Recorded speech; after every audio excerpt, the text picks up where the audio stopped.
My mom called me a worthless burden at Thanksgiving, so I left with $0 and built a $50 million company she now begs to work for. Before we dive deeper, may I ask a small favor? Kindly subscribe and also share where you're watching from in the comments. It makes our community feel closer. Thanksgiving 2019. That's when my mother, Patricia Coleman, destroyed what was left of our relationship with 7 words I'll never forget. I was 23, sitting at our crowded dining table in Detroit, surrounded by my younger brother Kenneth, my Aunt Cheryl, and my mother's boyfriend, Roland, a man who'd moved into our house 6 months prior and treated it like his personal kingdom. The turkey was dry, the tension thicker. I just mentioned my business idea, a digital platform connecting Black-owned businesses with consumers actively seeking to support them. "Kira, baby, when you gonna stop with these fantasies?" Mama said, her voice dripping with that special condescension she reserved just for me. Roland snorted into his wine glass. Kenneth wouldn't even look at me. "You've been talking about this entrepreneur nonsense for 2 years now. You work at Target, sweetheart. That's your reality." My throat tightened, but I pressed on. "Mama, I've been saving every dollar. I've got $1,200 in my account, and I've been teaching myself coding at night. I've already built a prototype." "With what money?" Roland interrupted, leaning back in his chair like he owned the place. Which, according to Mama's recent announcement, he practically did now. "Your mama's been carrying you since you graduated. Rent-free living at 23? That's embarrassing." The room went silent except for the football game playing in the background. Aunt Cheryl shifted uncomfortably. I looked at Mama, waiting for her to defend me like mothers are supposed to do. Instead, she sighed that heavy, disappointed sigh I'd heard my entire life. "Roland's right, Kira. You're a worthless burden." Those words hung in the air like poison gas. My fork clattered against my plate. "What did you just say?" Mama didn't even have the decency to look ashamed. "You heard me. You've been dead weight since you came back from that community college with your little certificate. 2 years, Kira. 2 years of you taking up space, eating my food, using my electricity for your little computer games. They're not games, they're. I don't care what they are." Her voice rose sharp enough to cut. "I'm 52 years old, and I'm tired. Roland and I are planning a future, and that future doesn't include a grown woman playing pretend businesswoman in my spare bedroom." Kenneth finally spoke, his voice quiet. "Mama, that's harsh. Kira's been helping with bills. $200 a month."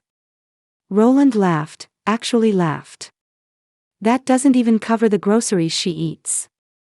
Your sister's a drain, Kenneth. The sooner she realizes she's not special, the better."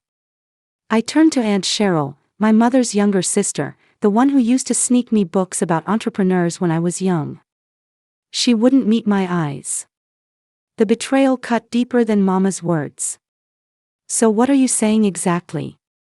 Mama folded her hands on the table, the same hands that used to braid my hair before she decided I was competition instead of her daughter. "I'm saying you have until January 1st. That's 5 weeks. Find somewhere else to live. Roland's moving into your room. We're converting it into a home office. You're kicking me out. Before Christmas. I'm giving you a reality check," she said coldly. I left that table and went straight to my room, soon to be Roland's office. My hands shook as I pulled my laptop from under my bed, the 5-year-old Dell I'd bought refurbished from a pawn shop. On the screen was my prototype, Black Circle, a platform I'd coded pixel by pixel, learning from free YouTube tutorials at 3 in the morning when insomnia and ambition kept me wired. 350 hours of work. 12 business owners already interested in beta testing. Everything I'd dreamed about since high school when Mrs. Patterson told me I had the mind of an entrepreneur but not the pedigree. My phone buzzed. A text from Kenneth, "I'm sorry. You know how she gets with her boyfriends. Just apologize and this'll blow over. But it wouldn't blow over. This wasn't about Roland. This was about a pattern 23 years in the making. When I made honor roll, Mama said I was showing off. When I got into Michigan State, she convinced me community college was more practical and made me feel guilty about the cost.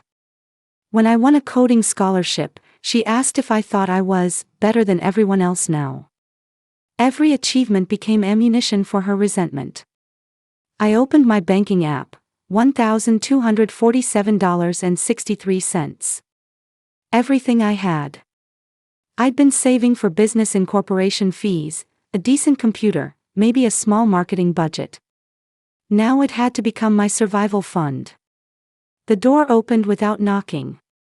Mama stood there, arms crossed. You sitting up here feeling sorry for yourself? I'm packing.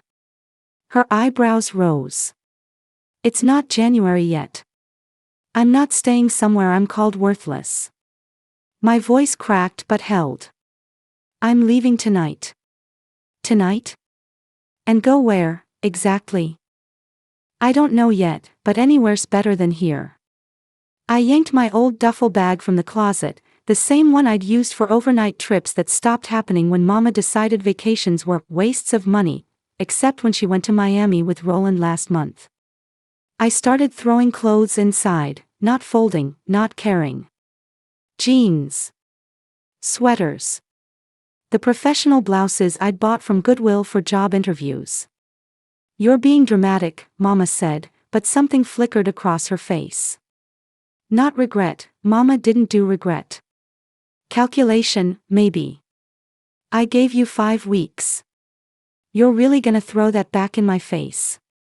You called me a worthless burden at Thanksgiving dinner in front of everyone. I shoved my laptop and charger into my backpack. You let your boyfriend disrespect me in the house I grew up in. What exactly am I supposed to stay for? Family, Kira. You stay for family. The audacity made me laugh, sharp and bitter. Family. You haven't treated me like family since Daddy died. There, I'd said it. The thing we never talked about. How everything changed after his heart attack when I was 14. How Mama looked at me differently after the funeral, like I reminded her of everything she'd lost. How Kenneth became the golden child and I became the problem. She flinched. Good. Don't you dare bring your father into this. Why not? He's the reason, isn't he? I zipped the duffel. I look like him. I think like him. I dream like him. And you can't stand it because he's gone and I'm still here. The slap came fast. My cheek burned, but I didn't touch it. Didn't give her the satisfaction. We stood there, breathing hard, years of unspoken resentment crackling between us like a live wire. Aunt Cheryl appeared in the doorway, face pale. Patricia, what the hell? Stay out of this, Cheryl. Mama's hand trembled at her side. She'd never hit me before. Yelled, criticized, emotionally eviscerated, that was her specialty. But never physical. We'd crossed a line we couldn't uncross. I'm done, I said quietly. I'm completely done. I grabbed my bags and pushed past both of them. Kenneth stood in the hallway, eyes wide. Kira, wait. You knew, didn't you? I stopped. You knew she was planning to kick me out. That's why you've been weird all week. His silence was confirmation enough. Another betrayal to add to the pile. I descended the stairs I'd climbed 10,000 times, each step feeling like walking away from a life that never really fit. Roland sat in the living room, watching me with a smirk that said he'd won. In his mind, he probably had. He'd successfully removed the obstacle to his comfortable new life. Where you gonna go with $1,200? He called out. You'll be back by New Year's, begging. I stopped at the door, my hand on the knob. Turned. Looked him dead in the eye. I'd rather sleep in my car than beg anything from either of you. And one day, when I make it, and I will make it, you're gonna remember this moment. You're gonna remember how you treated me. And you're gonna wish you hadn't." Tough words from someone about to be homeless, he laughed. I left. It was 48 degrees outside, Detroit November cold settling into my bones. My car, a 2008 Honda Civic with a cracked windshield and 187,000 miles, became my bedroom. I drove to a 24-hour Walmart parking lot, the one off 8 Mile where they didn't hassle overnight parkers. Sat there in the dark, my breath fogging the windows, reality crashing down like a physical weight. I had $1,247.63. No job. I'd quit Target 2 weeks earlier to focus on my platform launch. No place to live. No family to call. My phone buzzed with texts. "Aunt Cheryl, baby, I'm so sorry. I can send you $200, but I can't let you stay here. You know Patricia would never forgive me. Kenneth, you really leaving? This is crazy. Just apologize." And then, most surprising, from Mama, "You'll be back. You always need something." I blocked all 3 numbers. That night, I didn't sleep. I opened my laptop, draining my car battery, and worked on Black Circle. If this was rock bottom, if this was what having nothing felt like, then I had nothing left to lose. Fear became fuel. Every line of code I wrote felt like a middle finger to everyone who'd counted me out. By sunrise, I'd completed the payment integration I'd been struggling with for weeks. Exhaustion and rage make a potent combination. I cleaned up in the Walmart bathroom at 6 a.m., brushing my teeth and changing into clean clothes from my duffel. My reflection looked hollow-eyed but determined. "You got this," I told the girl in the mirror. She didn't look convinced, but she nodded back anyway. I needed money, fast. I drove to the coffee shop where I'd occasionally worked on Black Circle, a black-owned spot called Nectar and Bean. The owner, Mrs. Lorraine Jackson, was a 72-year-old force of nature who'd opened Nectar and Bean in 1998 after retiring from Ford Motor Company. She looked up from the register when I walked in, her reading glasses perched on her nose. "Kira Coleman. You're here early. The usual caramel latte." "Actually, Mrs. Jackson, I need to ask you something." My pride wrestled with my desperation. Desperation 1. "Are you hiring? Any position? I can work any hours." She studied me with the kind of perception that comes from 7 decades of reading people. What happened? Something about her directness broke through my carefully constructed composure. I told her everything. The Thanksgiving dinner, the ultimatum, leaving with nothing, sleeping in my car. She listened without interrupting, her expression darkening with each detail. When I finished, she was quiet for a long moment. Then, "I'm not hiring." My heart sank. "Okay. Thank you anyway. But," she continued, "I am looking for someone to manage my social media and build me a real online presence. My granddaughter keeps telling me I need to get with the times. You know anything about that?" "Yes," I said quickly. "Yes, I can do that. And I've got an efficiency apartment above the shop. Previous tenant moved out last month. It's small, maybe 400 square feet, but it's warm and private. Need some work, the bathroom sink leaks, walls need painting. You fix it up, you can stay there. No rent for the first 3 months while you get on your feet. After that, we'll call it $300 a month. I'll pay you $15 an hour for 20 hours a week managing my digital presence. Deal?" I nearly cried. "Why would you do this for me?" "Because 30 years ago, I was you," Mrs. Jackson said simply. The efficiency apartment was rough. Water-stained ceiling, peeling linoleum, a kitchenette with 2 working burners out of 4. The bathroom sink didn't just leak, it had a steady drip that made a maddening rhythm against the rust-stained porcelain. But it had a door that locked, a roof that didn't leak, and most importantly, it was mine. No one could call me a burden here. I spent my first week in survival mode. Worked 20 hours for Mrs. Jackson during the day, revamping Nectar and Bean's Instagram, creating a Facebook business page, designing promotional graphics using free Canva templates. The rest of my time went to Black Circle and fixing up the apartment. I painted the walls with discounted paint from Home Depot, $23 for a gallon of warm gray. Fixed the sink with a YouTube tutorial and $8 worth of hardware. Scoured thrift stores for furniture, a desk for $15, a desk lamp for $6, a worn armchair for $20. By December, my routine was brutal: wake at 5 a.m., code until 7:30 a.m., shower, work at Nectar and Bean from 8 a.m. to 2 p.m., code again until 7 p.m., eat something cheap, ramen, rice and beans, whatever was on sale, then code until I passed out. Sleep 4 to 5 hours. Repeat. I reached out to the 12 business owners who'd expressed interest in Black Circle. 9 responded. "We're still interested, but we need to see a fully functioning platform," said Mr. Deshaun Morris, who owned a chain of barbershops. "When can you launch?"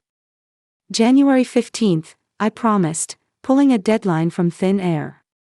That gave me 6 weeks.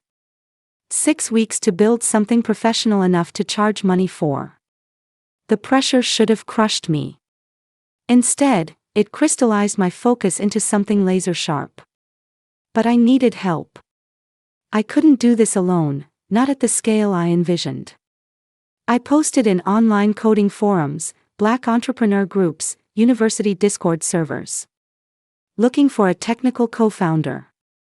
Can't pay yet, but offering 20% equity in a platform that's going to revolutionize how people support Black-owned businesses.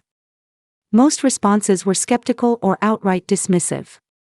Then I got a message from Jamal Wright, a 26-year-old software engineer from Chicago who'd been laid off from a tech startup 3 months earlier. "I've got experience in full-stack development, payment systems, and scalable architecture," his message read. "I'm interested, but I need to see what you've built so far. And I want 25%, not 20%. We video called that night. Jamal was direct, intense, the kind of person who interrupted with better ideas before you finished explaining your mediocre ones. He reviewed my code with a critical eye that made me nervous. "Your front-end work is solid," he said finally.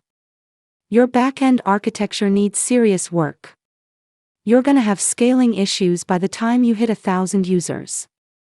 But the concept is fire. So you're in. 25% equity. And I need to know your story. Why this platform? Why now? Because I've had 5 equity offers this month, and I need to know you're not gonna quit when it gets hard." I told him about Thanksgiving. About sleeping in my car. About coding in Walmart parking lots and the promise I'd made to myself to prove everyone wrong. When I finished, Jamal was quiet. Then, 25%. I'm in. Let's build something that matters. Next came Simone Peterson, a 24-year-old marketing genius I'd met in a Facebook group for Black women entrepreneurs. Simone had been running social media for small businesses since she was 19, turning Instagram pages with 200 followers into accounts with 50,000 through sheer strategic brilliance and relentless consistency.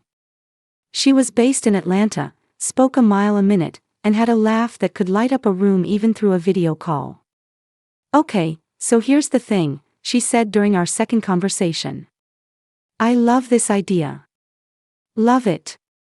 But you're not positioning it right. You're thinking too small." "What do you mean?"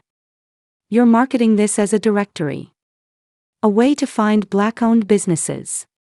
That's fine, but it's not revolutionary. What you're actually building is a movement. You're building a platform that turns allyship into action, that quantifies community support, that makes it easy for people to put their money where their mouth is.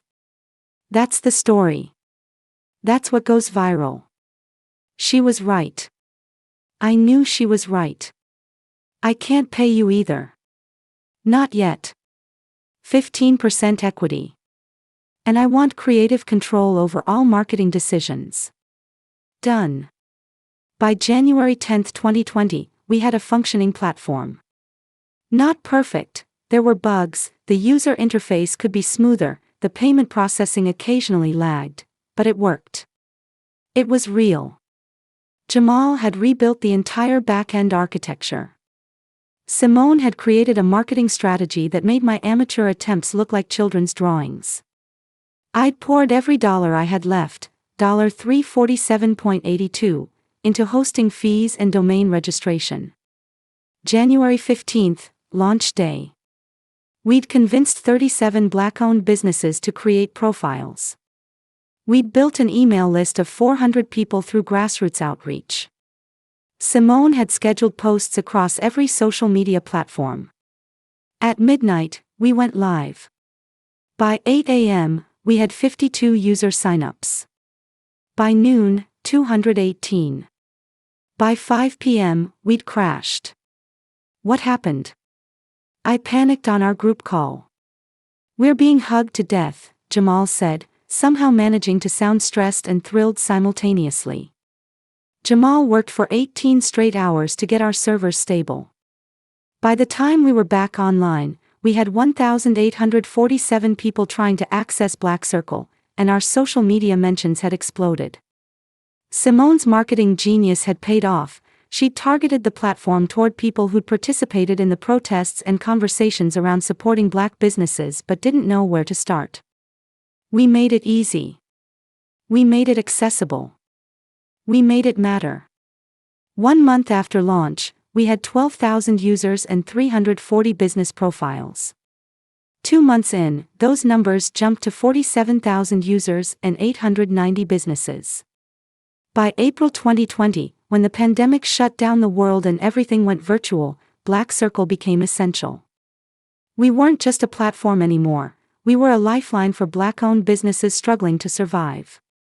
Restaurants pivoting to delivery, bookstores selling online, barbershops offering appointment-only services, they all needed visibility, and we provided it. We implemented a premium tier for businesses, $49 monthly for enhanced profiles, analytics, and promotional features. By May, 600 businesses had upgraded. That's $29,400 in monthly recurring revenue. Actual money. The kind that paid bills and proved everyone wrong. Venture capitalists started reaching out. We took meetings with 12 firms. Most wanted us to expand our demographic, which was code for stop focusing on Black businesses. We declined. Then we met Diana Chen from Catalyst Ventures, a VC firm focused on mission-driven companies. Don't change what makes you special, she said. Scale it. Double down on it. Make it so successful that copycats can't compete with your community and authenticity. In August 2020, Catalyst invested $2.3 million at a $12 million valuation. I owned 40% after dividing equity with Jamal, Simone, and an employee option pool. On paper, I was worth $4.8 million. In reality, I was still living in my efficiency apartment, working 100-hour weeks. December 2023. 3.5 years after launching. Black Circle had grown beyond anything I'd imagined.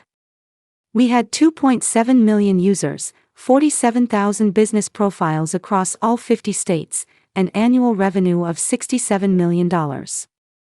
We'd raised 2 more funding rounds. We'd been featured in Forbes, TechCrunch, Fast Company. Incorporated magazine had named me one of their 30 under 30 entrepreneurs. The company valuation had reached $380 million, and I'd maintained my 40% ownership through savvy negotiation and refusing to be diluted. On paper, I was worth $152 million. I'd moved into a real apartment, a loft in downtown Detroit with exposed brick and floor-to-ceiling windows. I drove a Tesla. I had a team of 63 employees. I'd paid off every cent of debt I'd accumulated during those early months. And I still hadn't spoken to my mother. Then my phone rang. Unknown Detroit number. I almost didn't answer. Kira. It's Aunt Cheryl. 4 years of silence, and now this. What do you want? Your mama's been trying to reach you. She's been calling from different numbers because you blocked her. Kira, she needs help. With what? Roland left her 6 months ago. Cleaned out her bank account. She lost the house. She's staying with me now, but things are tight, and she's struggling. She saw you on the news, baby. That Forbes article. She wants to apologize. The laugh that escaped me was hollow. Now she wants to apologize. After 4 years. When she needs something. She's still your mother. Is she? Because mothers don't call their daughters worthless burdens. They don't choose men over their children. They don't. I stopped. The anger felt like swallowing glass. I'm not interested in her apologies. She's asked about working for your company, Aunt Cheryl said quietly. She thinks with her retail management experience. Absolutely not. Kira, please. She's desperate. So was I. She didn't care then. I hung up. But Mama didn't give up. She sent emails. Left voicemails. Eventually, she showed up at Black Circle's office, a 12,000 square foot space in Midtown Detroit with modern furniture, collaborative workspaces, and a wall showcasing every business owner who'd found success through our platform. Security called me. There's a Patricia Coleman here to see you. Says she's your mother. I should have said no. Should have had security escort her out. But curiosity, and maybe something else I didn't want to name, made me agree to 5 minutes. She looked older.